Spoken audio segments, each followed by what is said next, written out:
So Gideon and the 100 men who were with him came to the outskirts of the camp at the beginning of the middle watch. And when they just set the watch, and they blew the trumpets and smashed their jars that were in their hands. Then the 3 companies blew the trumpets and broke the jars. They held in their left hands the torches, and in their right hands the trumpets to blow. And they cried out, "A sword for the Lord and for Gideon." Every man stood in his place around the camp, and all the army ran. They cried out and fled. When they blew the 300 trumpets, the Lord set every man's sword against his comrade and against all the army. And the army fled as far as Beth-shittah, towards Zererah, as far as the border of Abel-Mohelo by Tabbath.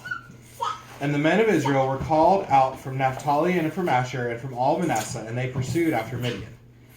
Gideon sent messengers throughout all the hill country of Ephraim, saying, "Come down against the Midianites and capture the waters against them, as far as Beth-barah and also the Jordan."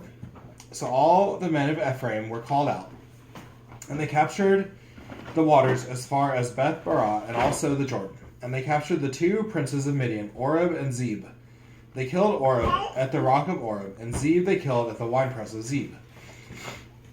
Then they pursued Midian, and they brought the heads of Oreb and Zeb to Gideon across the Jordan.